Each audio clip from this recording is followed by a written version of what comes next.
प्रिय शिक्षार्थियों नमस्कार। मैं प्रेम नारायण, प्रवक्ता हिंदी डाक बलुआ सागर झांसी।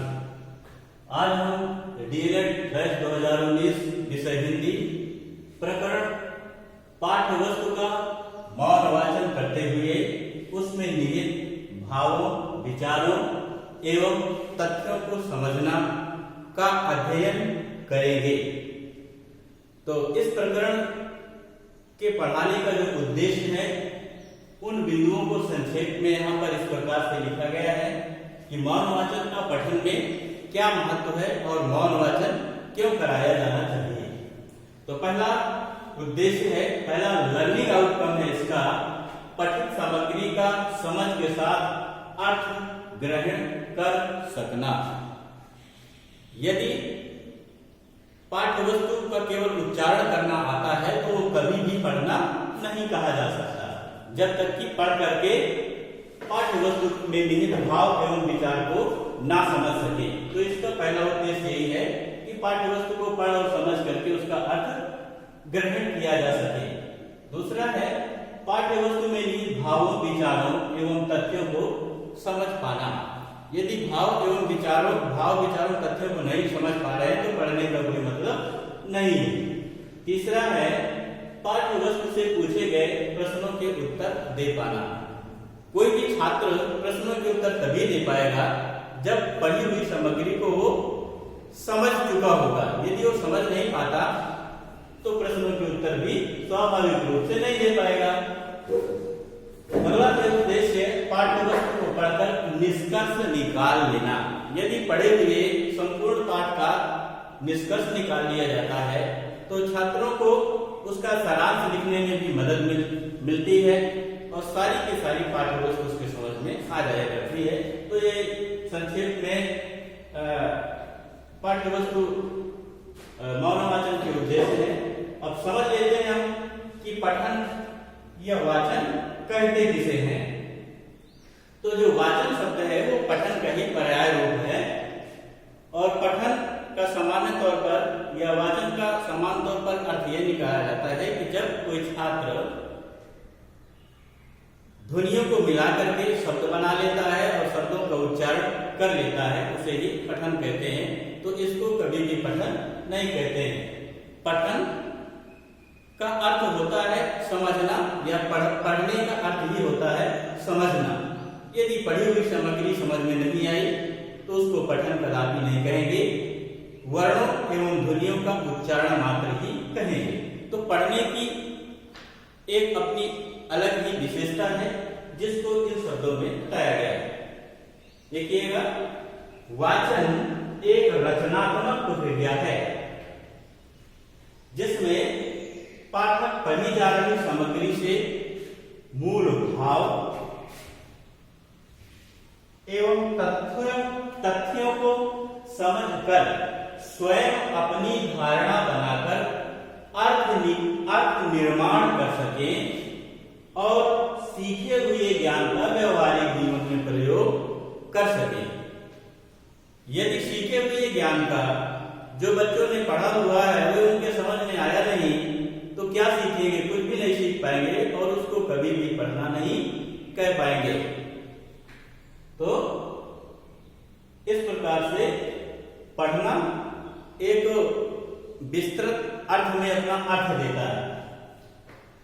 अब देखते हैं पठन या वाचन के कितने भेद होते हैं। तो पठन या वाचन के दो भेद होते हैं। पहला होता है सस्वर वाचन और दूसरा होता है मौन वाचन।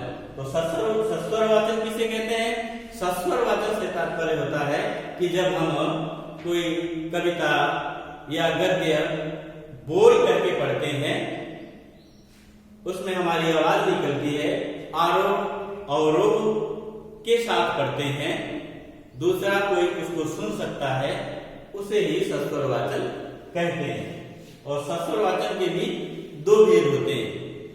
तो क्लास में यानी पहला भेद है कि जब एक शिक्षक किसी पाठ को का आदर्श वाचन करता है तो उसे जो है आदर्श वाचन भी शिक्षक के द्वारा किया गया सस्वर वाचन है।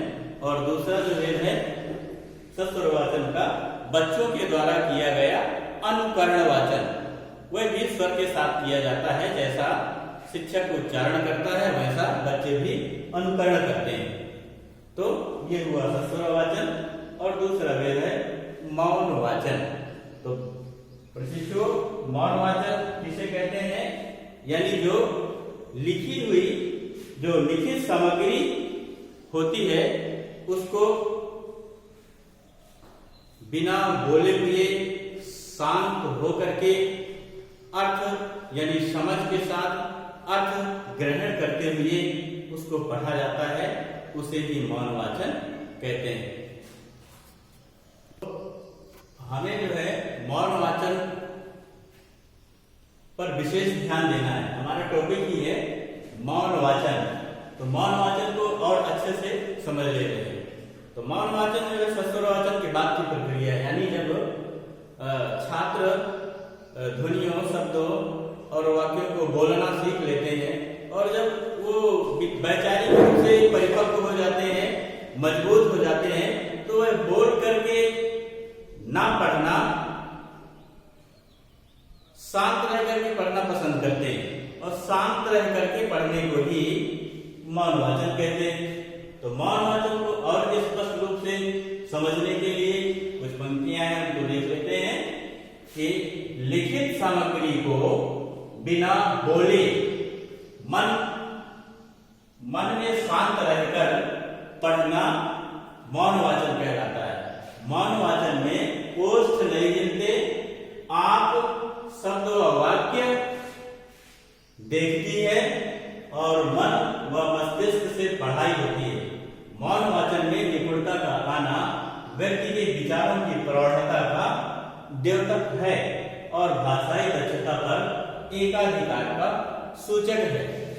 तो जब कोई भी व्यक्ति मौन वाचन कर रहा होता है तो मौन वाचन करने से यह समझ में आता है कि इसको पढ़ना बहुत अच्छे से आता है और उसमें गंभीरता आ गई है, भाषाई परिपक्वता आ गई है और जो व्यक्ति की समझ है वो समृद्ध हो गई है, तभी वो मौन वाचन करना शुरू करता है। अन्यथा वह बोल बोल करके ही पढ़ता रहता है। तो इसे ही मौन वाचन कहते हैं और मौन वाचन का हम सभी के पढ़ने में बड़ा ही महत्व है। तो मौन वाचन के भेद भी देख लेते हैं। मौन वाचन के भी दो भेद हैं। पहला है गंभीर वाचन और दूसरा है द्रुत वाचन। तो यहाँ पर गंभीर वाचन को समझ ले रहे हैं। गंभीर वाचन से तात्पर्य है कि किसी गंभीर विषय को पढ़ना या किसी महत्वपूर्ण विषय को पढ़ना और महत्वपूर्ण विषय को पढ़ करके उस पाठ्य वस्तु से निष्कर्ष निकालना, तथ्य निकालना और ऐसे तथ्य जिनका विशेष महत्व होता है। तो इस प्रकार के वाचन को ही गंभीर वाचन कहते हैं। और दूसरा वाचन है द्रुत वाचन। द्रुत का अर्थ होता है शीघ्रता के साथ पढ़ना, यानी पढ़ने में समय कम लगाना। तो जो आज का जीवन है वो व्यस्तताओं से भरा हुआ जीवन है। किसी के पास इतना ज्यादा समय नहीं है कि वो हमेशा पढ़ता ही रहे। वह किसी भी पुस्तक को या समाचार पत्र को शीघ्रता के साथ पढ़ना चाहता है। तो जब पाठ्य वस्तु को शीघ्रता के साथ पढ़ करके भावों को समझ करके अपनी धारणा बनाई जाती है, अनेक निष्कर्ष निकाले जाते हैं, उसे ये द्रुत वाचन के नाम से जाना जाता है। द्रुत वाचन मीन्स शीघ्रता से या जल्दीबाजी से वाचन करना। अब देखते हैं कि मौन वाचन के लाभ क्या है, मौन वाचन का महत्व क्या है। तो पहला बिंदु है मितव्ययिता या समय की बचत।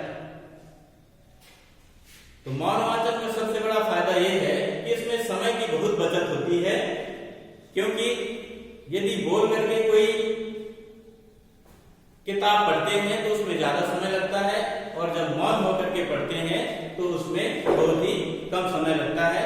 तो एक विद्वान ये है श्रीमती ग्रे श्रीमती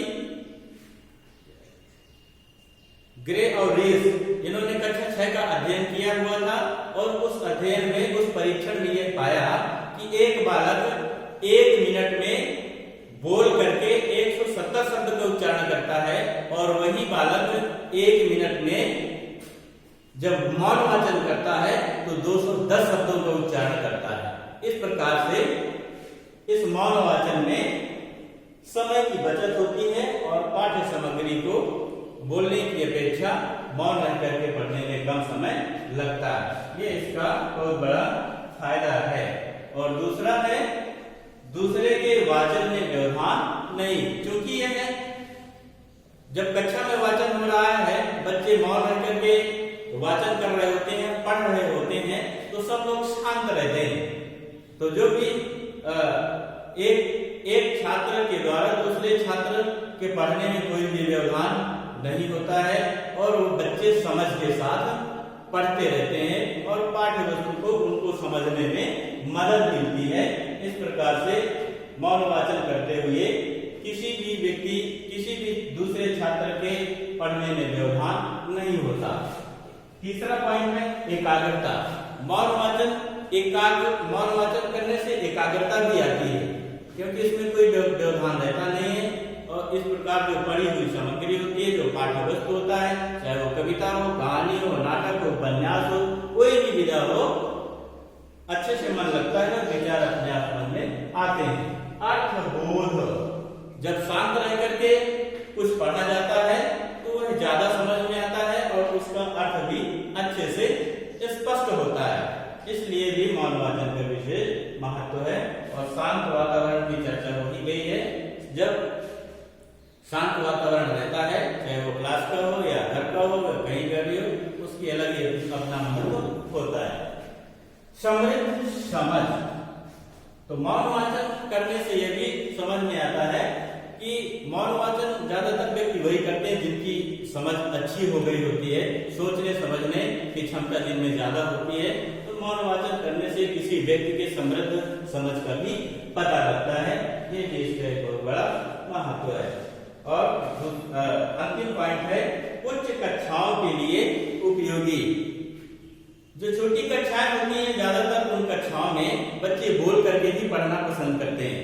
वो पहले बोलते हैं या अनुकरण वाचन के द्वारा बोलते हैं, फिर वो समझते हैं। यानी प्रारंभिक कक्षाओं में बोल करके ही बच्चों को समझाया जाता है, लेकिन जो मौन वाचन होता है ये शांत रह करके किया जाता है और ये उच्च यानी बड़ी कक्षाओं के लिए बहुत ही उपयोगी होता है। और आप लोगों ने देखा होगा कि चाहे वो अध्यापक हो या अच्छे खासे पढ़े लिखे हुए भाई बहन हो, जब वो पढ़ रहे होते हैं तो वो मौन वाचन ही करते हैं, शांत रह करके ही पढ़ते हैं, क्योंकि वो पढ़ने में और वैचारिक रूप से परिपक्व हो चुके होते हैं। तो प्रिय प्रशिक्षुओं, मौन वाचन का पढ़ने में बड़ा ही महत्व है,